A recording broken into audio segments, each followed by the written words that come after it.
दोस्तों आजकल वास्तु वास्तु हम ज्यादा ही सुनते हैं। क्या वास्तु पहले भी था या अब सोशल मीडिया मोबाइल के जमाने में कुछ ज्यादा हो गया?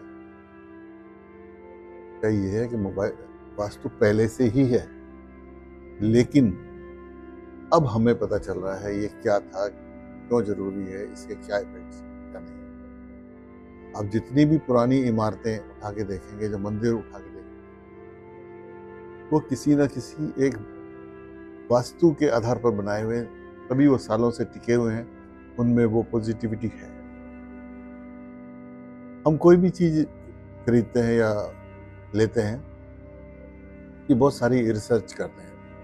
जैसे मान लिया कार लेनी है तो बहुत सारी ब्रांड्स को रिसर्च करेंगे, उसमें अलग अलग वेरिएंट्स को रिसर्च करेंगे, तब जाके लेंगे। लेकिन हमारा घर को लेते हुए भी तो हमें वो रिसर्च करनी चाहिए।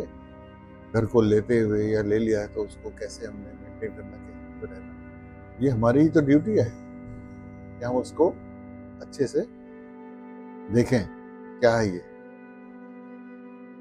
तो दोस्तों, अब वास्तु तो अपने आप में एक संपूर्ण साइंस है। हम इसको ऐसे कह दें कि अरे बेकार की बात है, जो होना सो होगा। भाई जो होना सो होगा तो फिर तो आप तो साधु महात्माओं की श्रेणी में चले गए हैं। तो उन्होंने अपना ना रोटी पानी की चिंता है, भजन कीर्तन किया, घूमे, कहीं जगह मिल गई सो गए, नहीं सोए। लेकिन आप हैं घरेलू इंसान, गृहस्थ वाली। जब गृहस्थ हैं तो आपको अपनी फैमिली की चिंता स्वयं करनी है। तो आप देखिए, आपके सपोज आप किसी के घर जाएं और वो आपको गेट के बाहर एक कुर्सी डाल के बिठा दे, तो आपके अंदर कौन से विचार आएंगे? नेगेटिव विचार आएंगे कि पॉजिटिव आएंगे? क्योंकि वो जगह मेहमानों की नहीं है। मेहमानों की जगह तो घर में कहीं और होनी चाहिए थी, आपको बिठा दिया वहां। या आपने घर बनाया और बहुत बढ़िया घर बनाया, सब कुछ अपना दांव पे लगा दिया, और पता लगा आपके बच्चों ने आपको एक बाहर बेकार से कमरे में डाल दिया, जहाँ पे बस खाली आप एक खाट पड़ी है, या और भी सुविधाएं हो, लेकिन आपको प्रॉपर स्थान नहीं दिया गया जो आपके जिसके आप हकदार थे। आपका भी हक था कि आप उस ड्राइंग रूम में बैठें, आप अंदर बढ़िया बेडरूम में बैठें, अंदर बच्चों के साथ टीवी देखें, सब काम करें, खाना खाएं अच्छे से अपने डाइनिंग टेबल पे बैठ के। लेकिन आप क्योंकि बुजुर्ग हो गए तो आपको एक अलग कमरे में डाल दिया गया। Is it respectable? Is it acceptable? No. तो वास्तु में यही बातें हैं, इसका स्थान कहाँ है? अग्नि, जल, वायु, पृथ्वी, आकाश, सबका बैलेंसिंग करके वास्तु में ध्यान दिया जाता है। किचन बनाई जाती है उसी तरह ड्राइंग रूम बनाया जाता है, सीढ़ियां बनाई जाती है, पानी की टंकी रखी जाती है, टॉयलेट बनाए जाते हैं। तो ये सब जो चीजें हैं वास्तु के अकॉर्डिंग अगर हम बनाएंगे तो कहीं ना कहीं हमें इसका फायदा ही होने वाला है। हमें पता ही नहीं चलता हम परेशान क्यों हैं। कई बार पता चलता है कि पहले क्या होता था, पहले घर ऑटोमेटिक वास्तु के अकॉर्डिंग ही बन जाते थे।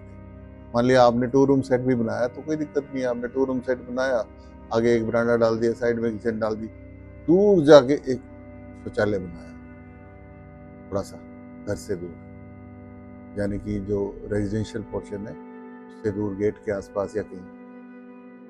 तो उससे जो उसकी नेगेटिविटी होती घर में नहीं आती थी, लोग सुखपूर्वक रहते थे। लेकिन अब क्या है, हर कमरे के साथ तो अटैच लैट्रिन बाथरूम है। तो ये सब बातें अब मैटर करती हैं। तो इसलिए जब भी अब आप कोई अपना घर बनाए तो किसी वास्तुविद की सलाह जरूर लें, ताकि उस घर में आप सुखपूर्वक रह सकें, अपने परिवार के साथ रिस्पेक्टेबल और एक्सेप्टेबल तरीके से रह सकें। वास्तु को बेकार चीज नहीं है, उसको पहले थोड़ा सा अध्ययन कर लें, कुछ वीडियोस देखें या कुछ करें। जैसे आजकल तो बहुत कुछ अवेलेबल है। क्यों मुहूर्त करवाते हैं? ना भी करवाते, शादी के टाइम पे फेरे ही डलवाने की क्या जरूरत है? ना भी डलवाते, कोर्ट में जाओ, मैरिज करो, मस्त रहो। लेकिन हम इन चीजों को सबको मानते आए हैं खाली नॉट सनातन सनातन कल्चर, सभी कल्चर्स में ये मानते हैं, अपने अपने अकॉर्डिंग सबके रूल्स हैं, नियम्स हैं, लेकिन कुल मिला के पर्पस वही है, सुखपूर्वक रहें अपने परिवार के साथ, अपने जीवन में हम आनंद से रहें। तो इसके साथ ही इस वीडियो को ख़त्म करते हैं, और मेरी सलाह मानिए, कुछ भी काम करने से पहले उसके साइंटिफिक, लॉजिकल और धार्मिक सब तरह के पहलू पर ध्यान देकर फिर निर्णय लें। जीवन में आपको कभी भी निराशा नहीं होगी। देखिए, सुख दुख तो अपने कर्मों के साथ हैं। वो ये नहीं कह सकते कि आपने अगर पूरा वास्तु से मकान बना दिया या आपने पूरी कुंडली दिखवा ली और आप उपाय कर रहे हैं तो आपको कोई कष्ट नहीं आएगा, आपने गारंटी ले ली, ऐसा कुछ है ही नहीं। लेकिन ओवरऑल पोजीशन ये रहेगी कि आप शुभता के साथ जिएंगे। कोई अगर कष्ट का समय भी आएगा तो आपके पास पॉजिटिविटी भरपूर होगी, आप उसको झेल जाएंगे आराम से। यही मेरा कहने का भाव है। धन्यवाद। खुश रहिए, मस्त रहिए।